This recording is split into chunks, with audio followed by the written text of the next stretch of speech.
Alors bonjour, dans la partie de structure de données, et en particulier les listes simplement enchaînées, nous allons essayer maintenant de mettre en place le code nécessaire pour faire l'insertion d'un nouveau élément dans notre liste chaînée. Alors pour ce faire, dans un premier temps, je rappelle les opérations que nous avons déjà faites. Donc nous avons déjà euh, initialisé une liste chaînée, nous avons créé un élément, nous avons enchaîné les éléments entre eux et nous avons affiché le contenu d'une liste chaînée qui contient un ensemble d'éléments. Donc ces opérations-là sont déjà faites dans des démonstrations précédentes. Alors maintenant, nous allons bien sûr essayer de montrer que dans les listes chaînées, il existe plusieurs autres informations ou bien plusieurs autres fonctions à mettre en place. Et la partie que nous allons traiter aujourd'hui, on va essayer d'insérer un nouveau élément dans notre liste. Par exemple, nous allons déjà commencer par créer l'élément à l'aide de la fonction que nous avons déjà définie. Nous allons créer le nouveau élément et ensuite essayer de l'insérer à la liste et en même temps afficher le contenu de la liste pour vérifier par exemple est-ce que notre élément a été bien inséré. Alors, pour l'insertion d'un nouveau élément dans la liste, dans une liste chaînée, étant donné une liste qui contient un ensemble d'éléments, chaque élément il a une adresse et son contenu il a deux parties. Il a le contenu qui représente l'information ici, il s'agit des entiers. Et bien sûr, chaque élément, comme montré dans la structure de données, il doit avoir une adresse vers le suivant. C'est-à-dire cet élément-là, il doit connaître son suivant, bien qu'il doit connaître exactement l'adresse de son suivant. Ici, l'adresse, par exemple, pour cet élément qui a l'adresse 2050, il doit connaître l'adresse de son suivant qui a 2140 et il doit la signaler dans sa partie qui représente le suivant. Alors, et ainsi de suite jusqu'à construire la liste ayant un ensemble d'éléments. Alors L ici, suite à cette déclaration-là, le L va représenter la tête de la liste. Donc c'est un représentant de la liste. Et son contenu, bien sûr, il contient l'adresse du premier élément. Ici, il doit contenir l'adresse 2050. Alors maintenant, l'objectif est d'insérer un nouveau élément. Bien sûr, ce nouveau élément, il va être créé à l'aide de la fonction createElement. Donc cette fonction, après sa fin, elle doit retourner une nouvelle adresse. Par exemple, ici, nous allons supposer qu'elle va retourner l'adresse 5000. Bien sûr, pour insérer un élément, on a plusieurs possibilités, soit l'insérer à la fin de la liste, l'insérer au milieu de la liste ou bien au début de la liste. Nous, dans un premier temps, nous allons commencer par cette partie-là, c'est-à-dire essayer d'insérer un nouveau élément à la liste. Et pour chaque cas, bien sûr, il ne faut pas oublier de traiter le cas particulier si jamais ma liste ne contient aucun élément. Alors, comment on va soigner notre code pour qu'il prenne en charge même ce cas particulier, le cas de la liste vide. Alors, bien sûr, pour insérer un nouveau élément à la fin de la liste, nous avons dit qu'il y a deux cas. Soit la liste contient des éléments, par exemple ici, j'ai déjà une liste qui contient un ensemble d'éléments, et je vais essayer d'insérer mon nouveau élément à la fin de la liste. C'est-à-dire le 9 ou bien cet élément qui a le contenu 9, il y a une adresse vers le suivant nul. Il a une adresse 5000, donc 5000, il va représenter le suivant de l'élément ayant l'adresse 1208. Et pour le cas, par exemple, de ma liste, elle est nulle, elle ne contient aucun élément, alors on va voir par la suite comment euh, réagir face à cette situation-là. Dans les deux cas, pour créer une liste chaînée, nous avons bien sûr un représentant qui est déclaré suite à cette déclaration-là, c'est-à-dire élément étoile L. Alors L, elle est capable de recevoir des adresses. Bien sûr, élément étoile L, elle va donner lieu à une adresse 100 qui est capable de contenir des adresses par la suite. Si la liste elle est pleine, alors elle, ou bien l'adresse 100 contient 2050, c'est-à-dire le premier élément, l'adresse du premier élément. Si elle est vide, elle va recevoir nul, c'est-à-dire ma liste chaînée, elle ne contient aucun élément. Pourquoi? Parce qu'elle contient l'adresse nulle qui ne représente aucun élément. Alors dans un premier temps, on va commencer par le cas où la liste est pleine. Bien sûr, pour pouvoir suivre cette démonstration, nous allons réutiliser le code déjà réalisé dans des anciennes présentations, à savoir comment réaliser un ensemble d'opérations de base, à savoir comment créer un élément, enchaîner les éléments entre eux et afficher le contenu de la liste. Et bien sûr, voir la présentation concernant créer un nouveau élément et retourner son adresse. Donc ces deux présentations-là, elles se trouvent dans la chaîne YouTube déjà publiée. Alors maintenant, nous allons commencer avec la partie qui concerne l'insertion d'un nouveau élément à la fin de la liste. Et nous allons commencer par le cas là où ma liste contient des éléments. C'est-à-dire, l'adresse 100, il contient une adresse. Il ne contient pas nul, donc il contient une adresse pour dire qu'il contient l'adresse d'un élément. Et une fois essayé d'afficher le contenu de la liste, puisque ça, c'est pas nul, alors je vais commencer par afficher le contenu de cet élément et aller vers le suivant, l'afficher, aller vers le suivant, afficher, et ainsi de suite jusqu'à la fin de la liste. Alors jusqu'à maintenant, nous allons nous baser sur ce code source-là, qui a déjà été établi dans les démonstrations précédentes, à savoir, nous avons déclaré la structure de données, qui permet de traiter une liste chaînée d'entiers. Donc, le résultat, c'est ça. Et ensuite, nous avons initialisé notre liste. Tout simplement, pour initialiser une liste, nous allons retourner une adresse nulle pour dire que nous avons initialisé. Nous avons mis en place la fonction nécessaire pour créer un nouveau élément en recevant par exemple un entier. Et nous allons retourner une adresse. Cette adresse-là, elle doit être construite par le biais d'une variable qui s'appelle nouveau. Donc, nous allons avoir une allocation dynamique de la mémoire. Nous allons initialiser cette zone mémoire par un contenu et par l'adresse vers le suivant nul. Et une fois terminé ce traitement-là, nous allons retourner cette adresse qui est créée de manière dynamique. Ensuite, pour l'affichage de la liste, bien sûr, en partant de la tête de la liste, c'est-à-dire le représentant, en recevant la première adresse, son contenu. Par exemple, ici, nous allons recevoir l'adresse 2050 pour afficher tout le contenu de la liste. Et nous allons utiliser une variable intermédiaire. Cette variable intermédiaire, elle va être initialisée à elle, c'est-à-dire elle va être initialisée à la valeur 2050. Et tant que bien sûr le pointeur n'est pas nul, je vais entrer pour afficher son information, c'est-à-dire son contenu. Et une fois affiché contenu, je vais aller vers la troisième partie de la boucle et se pointer vers le suivant. Et cette boucle-là va me permettre d'afficher tout le contenu de la liste. Dans le main, qu'est-ce que j'ai fait? J'ai déclaré un représentant. Je l'ai initialisé avec nul, parce que initialiser tout simplement retourne la valeur nulle. J'ai créé un ensemble d'éléments à l'aide de la fonction create, qui retourne à chaque fois une adresse. Et j'ai fait ici l'enchaînement entre les différents éléments. J'ai changé la valeur de représentant de la liste, parce que tout à l'heure il avait nul. Maintenant, il a l'adresse du premier élément. Donc maintenant, ma liste, elle est pleine.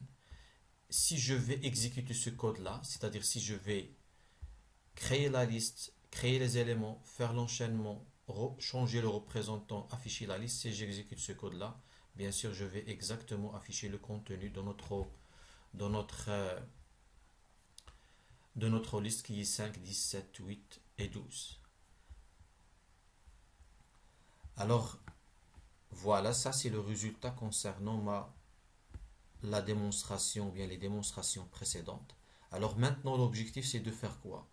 Bien sûr, l'objectif c'est d'insérer un nouveau élément. nouveau élément à la fin. Alors, et exactement, nous allons traiter le cas où la liste n'est pas vide. N'est pas vide, c'est-à-dire elle, il a quelque chose, il a une valeur et il n'a pas la valeur nulle. Donc, il a une adresse. Par exemple, on peut dire l'adresse ici exactement, il a quoi? Il a l'adresse 2050. Alors, on peut dire que jusqu'à maintenant, notre adresse, c'est 2050 dans L. Par contre, l'adresse de L, il a 100. Donc, il faut déjà savoir faire la différence entre ces deux informations-là. Alors maintenant, après, si je souhaite faire l'insertion, cette insertion, on va l'appeler, cette fonction, on va l'appeler insert à la fin. Alors, pour insérer à la fin, qu'est-ce que je dois donner à ma fonction? Je dois lui fournir l'adresse, c'est-à-dire la valeur 2050, et ensuite l'entier à insérer. Donc, je dois lui donner deux informations, l'adresse et l'entier à insérer. Alors, cette fonction-là, bien sûr, je dois écrire son code. Elle a un corps. Elle n'a aucune valeur à retourner. Et ici, reçoit deux informations, une adresse et la valeur à insérer. Alors, pour faire l'insertion, qu'est-ce que je dois faire? Alors, l'algorithme est le suivant.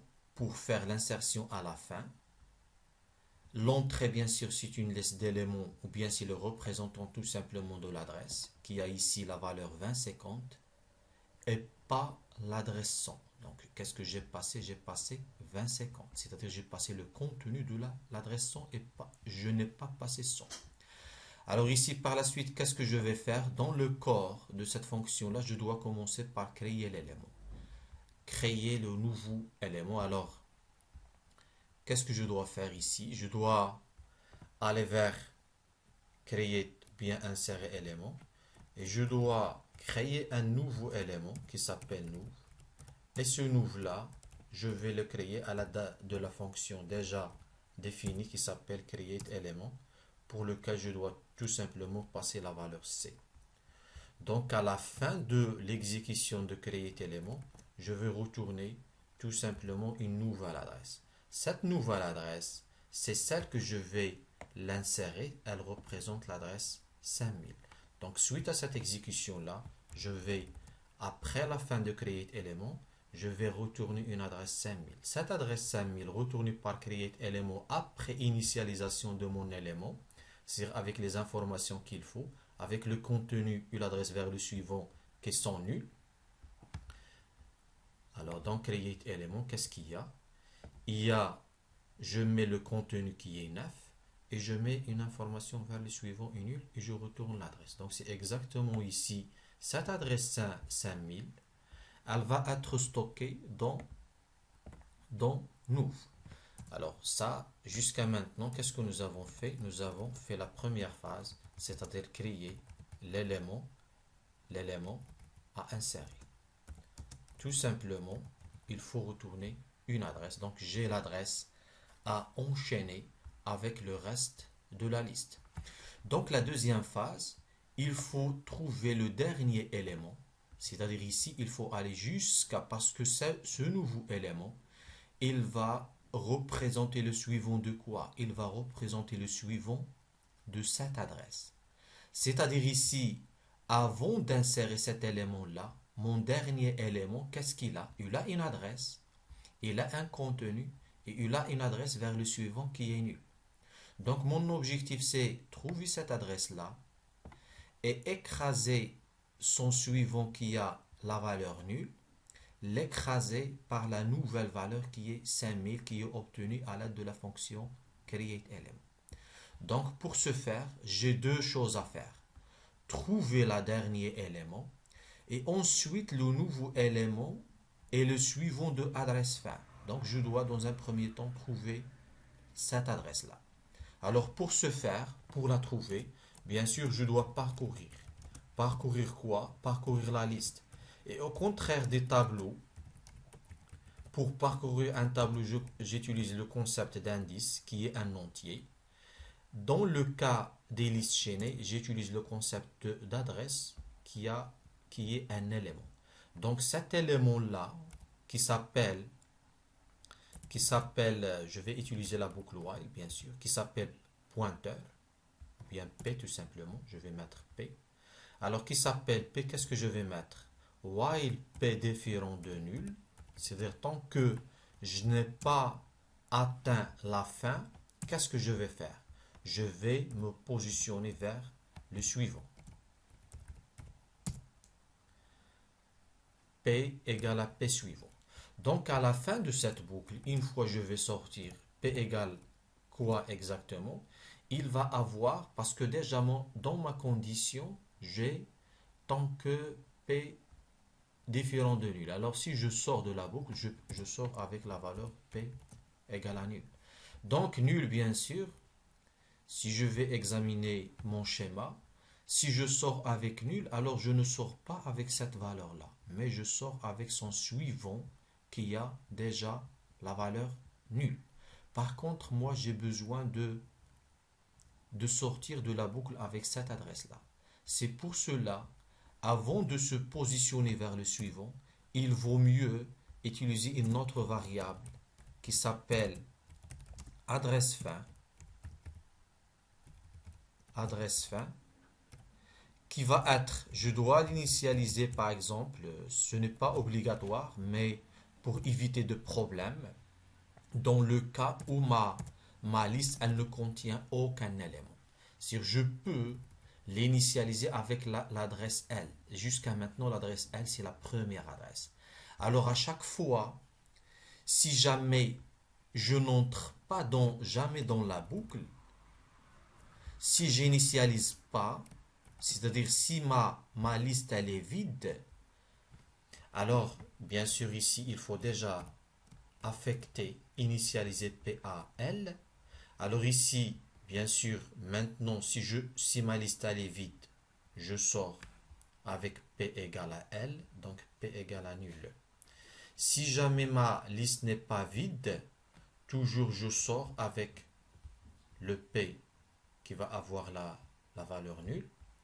Mais maintenant, moi, j'ai besoin d'utiliser cette variable intermédiaire qui est initialisée à L. Et avant d'aller vers le suivant, qu'est-ce que je vais faire? Tout simplement mémoriser cette position-là en lui donnant P.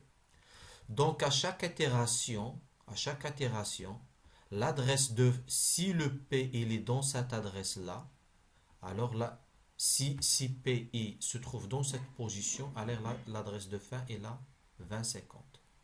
Si le P est là 2102, alors l'adresse de fin est là 2140. Si le P est là 1208, alors l'adresse de fin est là 216. Si le P est là nul, alors l'adresse de fin est là 208. Donc si je sors de la boucle, je sors avec quoi? Je sors avec P égale, ou bien adresse de fin égale à 208 et P égale à nul. Donc maintenant le plus important c'est j'ai l'adresse de fin qui contient exactement ma dernière adresse 1208. Donc pour dire que ce nouveau élément ayant l'adresse nouve et le suivant de cette adresse de fin, tout simplement, je vais mettre ça, flèche suivant, égale nouve. Qu'est-ce qu'elle fait cette instruction-là? Ayant cette adresse, je vais accéder à nouve, donc cette adresse plutôt flèche suivant, donc je suis dans cette case-là, égale nouve, donc je vais écraser cette valeur et mettre à sa place l'adresse de nouveau élément qui est par exemple qui est 5000. Alors suite à cette déclaration là, qu'est-ce que j'ai fait? J'ai inséré un élément à la fin de la liste, sachant que ma liste elle est déjà initialisée et pas nulle. Donc si je vais afficher le contenu de ma liste, qu'est-ce que je vais afficher? Je vais afficher bien sûr 5, 10, 8, 12. Et vous avez remarqué que ici, on a la valeur 9 qui a, qui a bien été insérée. Alors si vous voulez, si on analyse ce code-là, qu'est-ce qu'on va faire? Partons de cette liste chaînée, c'est-à-dire partons de la liste chaînée que nous avons ici. Si on souhaite analyser notre code, supposons que notre code ici, il est complet. Donc, qu'est-ce que nous avons fait? Alors, on démarre par une déclaration qui a l'adresse 100 suite à cette déclaration-là.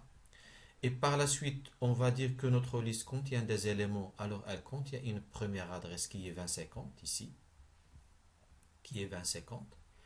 Et par la suite, je vais faire appel à insérer fin en lui donnant L, c'est-à-dire je vais lui donner 2050 et la valeur 9. Donc, 2050, cette adresse-là, 2050, elle va être ici, suite à cette déclaration, bien sûr, élément étoile L, je vais avoir une case mémoire capable de recevoir L. Donc ici, qu'est-ce que je vais mettre ici? Donc, qu'est-ce que je vais mettre ici? Je vais mettre dans cette partie-là, je vais mettre la valeur 20, 50. Et cette instruction qui est int c, elle va donner lieu à une case, à une adresse 180. Et à l'initialisation, je vais mettre dedans la valeur 9. Bien sûr, par la suite, je vais faire une déclaration élément étoile nouveau. Elle va donner lieu à une case mémoire capable de stocker une adresse. Jusqu'à maintenant, j'ai ça. Et j'ai déclaré déjà une autre case mémoire qui est capable de recevoir une adresse. Donc, elle va recevoir l'adresse 400. Et après, qu'est-ce que j'ai fait? J'ai fait tout simplement une allocation dynamique de la mémoire qui va créer un nouveau élément. Donc, cette instruction-là, malloc size of élément, elle va retourner une adresse, par exemple, qui est 5000. Donc, cette adresse 5000, elle va être stockée dans nous. Donc, ici, dans nous, qu'est-ce que je vais mettre? Tout simplement, je vais mettre l'adresse 5000. Alors, ensuite, l'adresse de fin a été initialisée avec L. Donc, a été initialisée avec 2050. Et par la suite, bien sûr, je vais trouver l'adresse de fin, mettre ma boucle. Et cette boucle-là, elle va sortir avec 12,08. Donc ici, une fois terminée la boucle, qu'est-ce que je vais avoir ici? À la place de 20,50, je vais avoir 12,08. Donc ce 12,08-là, une fois le trouvé, je vais mettre son suivant, ici dans le code source. Une fois trouvé l'adresse de fin, qu'est-ce que j'ai mis? J'ai mis adresse de fin son suivant égale à nous. C'est-à-dire ici, dans le suivant de adresse fin, c'est-à-dire le suivant de 12,08, le suivant de 12,08, je vais mettre l'adresse 5000. Et l'exécution de mon code source va avoir fin. Et le résultat c'est quoi? Le résultat c'est que j'ai un enchaînement entre là et là. Et si vous avez remarqué, si vous avez bien remarqué, le plus important c'est que ce contenu-là de N n'a jamais été changé. Nous avons terminé l'exécution de code, nous avons l'analysé. Par contre, le contenu de l'adresse 100 n'a jamais été changé. Alors, dans la suite, qu'est-ce que nous allons faire? Nous allons, bien sûr, ici juste pour dire qu'à la fin de l'insertion de contenu de son n'a pas été changé. Donc ça, c'est une information très importante. Dans la suite, qu'est-ce que nous allons faire? Nous allons faire l'insertion à la fin d'une liste qui ne contient aucun élément. Après avoir réalisé le traitement nécessaire pour l'insertion à la fin d'une liste contenant déjà des éléments, maintenant nous allons essayer de mettre en place le traitement nécessaire pour faire l'insertion d'un nouveau élément dans une liste qui ne contient aucun élément, c'est-à-dire l'adresse de début, il est nul pour dire que notre liste, elle ne contient aucun élément. Alors, suite à cette déclaration, bien sûr, nous allons avoir une adresse 100. Dans cette case-là, pour dire que notre liste ne contient aucun élément, nous allons l'initialiser à nul. Donc, nous allons mettre nul ici. Donc, l'objectif, c'est d'insérer un nouveau élément à cette liste qui ne contient rien. Donc, après l'insertion, il est très normal que ce nouveau élément, il va représenter la tête de la liste. Donc, c'est lui qui va jouer le rôle de représentant parce il va être le premier élément de notre liste. Donc, pour dire que ce nouveau élément, il est le premier élément de la liste, donc je dois changer dans son et mettre son adresse. Donc, après, bien sûr, l'insertion, je dois mettre ici l'adresse de notre nouveau élément qui est 5000. Donc, ce qu'il faut retenir, c'est que à la fin de l'insertion, le contenu de l'adresse 100 doit être changé pour pouvoir dire j'ai inséré un nouveau élément dans une liste vide. Alors, l'algorithme relatif à ce traitement-là, j'ai une fonction qui va s'appeler insertFin qui reçoit un élément et qui va insérer un entier, bien sûr, et qui va avoir un entier en paramètre qui représente le contenu de notre nouveau élément. Alors ici, dans la première étape de l'insertion, je dois déjà créer le nouveau élément avec 1. Donc ce traitement-là, elle est déjà fait dans le code source de traitement précédent pour insérer dans une liste ayant des éléments. La deuxième manière, c'est ça ce qui est très important, c'est que notre nouveau élément devient le représentant L. D'accord, donc on doit faire ce changement-là. Alors le code source jusqu'à maintenant obtenu, il insère à la fin d'une liste ayant déjà des éléments. Alors si jamais je vais dire que ma liste ne contient aucun élément, c'est-à-dire je vais mettre en commentaire ce code source là et dire que ma liste au lieu de élément 1, je ne vais pas lui donner un élément, c'est-à-dire je vais garder tout simplement L est égal initialisé qui retourne la valeur nulle. Autrement dit, mon L elle est égale à nul. Alors maintenant, si je vais garder la même fonction de tout à l'heure, le même code source, si je vais faire l'insertion en utilisant le même code source, bien sûr, ça ne va pas marcher. Il contient un problème. Pourquoi? Parce qu'il retourne une valeur négative. Pourquoi ce problème? Si on va analyser le code, alors on a entré dans la fonction insertFin. Alors le problème va se trouver à quel niveau? Alors dans l'appel déjà, il n'y a pas un problème ici. Dans ces deux insélections pour créer un nouveau élément ayant l'adresse par exemple 5000, il n'y a pas de problème. Dans cette partie-là, il n'y a pas de problème. Donc, il s'agit juste de déclaration. Je vais affecter à P quoi? Je vais lui affecter l'adresse L. Et L, il contient nul. Donc, mon P, il est égal à nul. Adresse de fin aussi égale à nul. Tant que P est différent de nul, est-ce que je vais entrer dans la boucle? Non, je ne vais pas entrer dans la boucle. Donc, je sors avec quoi? Je sors avec P égale nul. Et en même temps, je sors avec adresse de fin qui est égale à nul. Donc, dans cette insélection exactement, la ligne 49, je vais mettre nul flèche suivant égale nul. Alors, égal à nouveau. Cette insélection-là ne marche pas parce que j'essaie d'accéder à un suivant d'une zone nulle. Donc ça, c'est un blocage. C'est pour cela qu'il faut faire un traitement particulier c'est-à-dire je vais garder la même fonction qui va insérer le contenu si jamais ma liste elle est pleine. Alors, si la liste est pleine, je vais faire parce que dans les deux cas, je vais créer mon nouveau élément.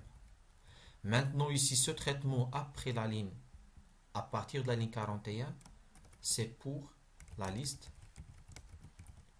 est pleine, c'est-à-dire la liste contient déjà des éléments. Alors ce traitement-là fonctionne pour une liste ayant déjà des éléments et fait l'enchaînement qu'il faut. Maintenant, je dois traiter le cas si la liste est vide. Alors à ce moment-là, je dois faire un traitement. C'est pour cela que je dois commencer par faire un test. Alors si jamais mon L égale nul, je vais faire un traitement relatif à cette situation-là. Soit je fais else, par exemple comme ça, et dire jusqu'à else, je vais terminer ici, je vais fermer le else, ou bien je peux ne pas faire le else et dire une fois terminé le traitement de ce bloc-là, le cas où L égale nul, je sors de la fonction à l'aide de l'instruction return. Alors ici, qu'est-ce que je vais mettre maintenant? Une fois faire un traitement relatif à ma liste qui est nulle, je vais faire ici un traitement, un code source, pour faire l'insertion, et je sors de la fonction, bien sûr en faisant les changements nécessaires. Alors dans l'algorithme, qu'est-ce que nous avons dit? Dans l'algorithme, nous avons dit que après insertion, à la fin, je dois mettre ici 5000. Autrement dit, dans mon code source, qu'est-ce que je vais mettre? Je vais mettre ici, si le L égale à nul, alors le L égale tout simplement nous. Pour probablement, dans un premier temps, écraser le contenu de cette adresse. Au lieu de nul, je vais mettre 100. Alors, c'est exactement ce que nous avons fait jusqu'à maintenant. Alors, si on exécute ce code sur cela, on a évité bien sûr le problème parce que je suis dans ce cas-là. Et une fois faire ce traitement, je sors. Alors, si j'exécute, maintenant, je n'ai pas le problème parce que ma fonction main retourne 0, donc j'ai pas de problème. Par contre, le contenu de la liste, il ne contient aucun élément. Pourquoi? Parce que la modification n'a pas été faite de manière effective.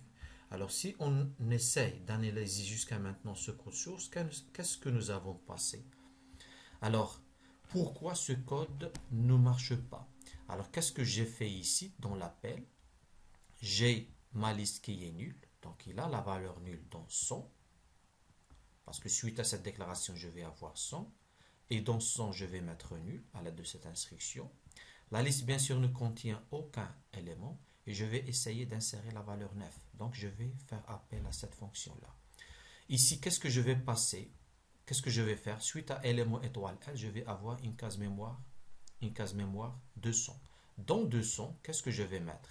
Dans 200, je vais mettre la valeur ici, nulle.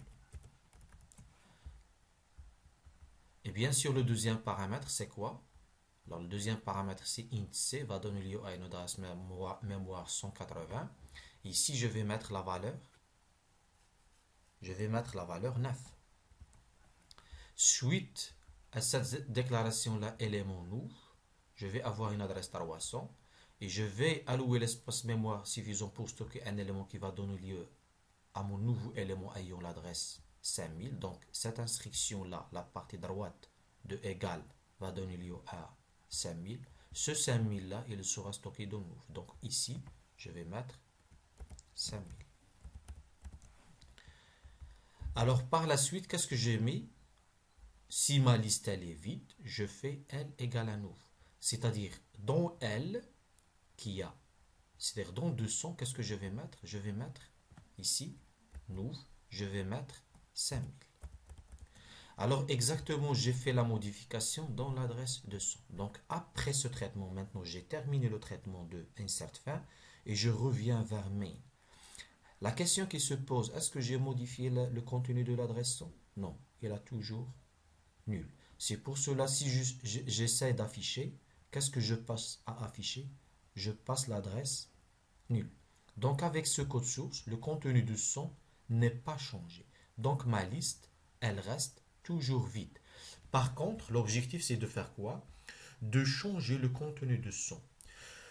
Alors pour pouvoir changer le contenu de cette adresse-là, il faut que insert fin connaisse 100 et pas nul. Donc ici, dans le paramètre insert fin, qu'est-ce que je dois passer? Est-ce que je dois passer nul ou bien 100? Donc je dois passer 100. Alors pour pouvoir passer la valeur 100, je dois aller ici dans le main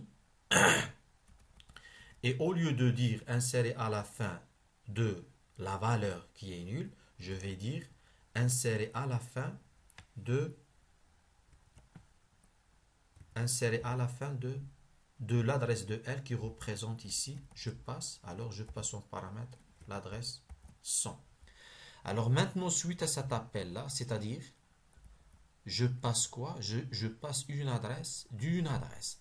Alors ici, dans insert fin, bien sûr, il faut faire les changements nécessaires pour dire une adresse d'une adresse. Maintenant, suite à cette déclaration-là, qu'est-ce que j'ai? J'ai l'adresse de L, j'ai L et j'ai étoile de L. Et bien sûr, j'ai aussi étoile de L. Alors jusqu'à maintenant, le L, par exemple ici, est égal à 200 parce que je suis dans insert fin. C'est une adresse relative à la fonction. Dans L ici, ce qui est important, j'ai l'adresse 100. Et dans le étoile L, jusqu'à maintenant, c'est étoile L égale à nul. Et le contenu, il n'y a rien parce qu'il s'agit de contenu d'une zone nulle. Alors, la suite, c'est quoi? Maintenant, suite à cette déclaration-là, je vais créer le nouveau élément. Je vais tester si le contenu, c'est-à-dire si cette valeur-là, parce que le L maintenant n'est pas nul, il contient 100. Alors, si le contenu égale nul, qu'est-ce que je vais mettre? Si le contenu égale à nul, je vais le changer. Le changer par quoi? Par nous. C'est-à-dire cette déclaration-là, qu'est-ce qu'elle signifie? Dans 100, je vais mettre nous. C'est-à-dire ici, dans 100, qu'est-ce que je vais mettre? Je vais mettre la valeur nous. Donc, je suis face à ce nouveau code source-là. Donc, jusqu'à maintenant, si on analyse le code, qu'est-ce que nous avons ici? Nous avons nul. Nous avons passé l'adresse. Donc, ici, la valeur, c'est quoi exactement passé? La valeur passée, c'est l'adresse 100. Donc, j'ai passé 100. Et ici, bien sûr, pour l'entier, j'ai toujours la valeur 9. L'élément nous, par la suite, après son initialisation, il va avoir ici l'adresse 5000. Et ce qui est important, je vais mettre dans le étoile L égale à nous, c'est-à-dire le contenu de 100, c'est cette partie-là qui contient par la suite, qui contient la partie, la valeur 5000. Donc c'est dans cette partie-là où j'ai mis 5000, c'est-à-dire le contenu de cette adresse-là, le contenu de 100 et pas de 200. Parce que suite à cette inscription, je ne vais pas modifier le contenu de 200. Par contre, je vais modifier le contenu de 100. Donc ici, je vais mettre la valeur 5000. Donc, bien sûr, pour que le code marche, il faut aussi modifier la deuxième partie parce que jusqu'à maintenant, j'arrive à insérer dans une liste vide. Maintenant, il faut changer dans la deuxième partie parce que j'ai changé les paramètres. Donc, il faut qu'il contienne le contenu de L. Si jamais ma liste elle est pleine, pour qu'il va avoir exactement le contenu de L et pas L. Par exemple, pour le cas ici où ma liste elle est pleine, si je passe dans insert fin étoile, c'est-à-dire je passe l'adresse de L, alors ici, le étoile L représente 20, 50. Par contre, le L représente 100. Alors c'est pour cela, nous devons même changer ici et dire que le P va pointer sur 20, 50. Tant que P, donc ici l'adresse de fin aussi égale à l'initialiser à étoile L, et bien sûr, voilà, maintenant, j'ai aucun changement à faire. Donc, ce code source-là que nous venons de mettre en place, il traite les deux cas. Si jamais ma liste elle est vide, il va changer le contenu de la tête, l'adresse 100, il va mettre à sa place, au lieu de nul, il va mettre la valeur,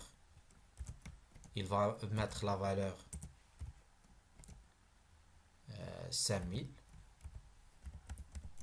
et il sort.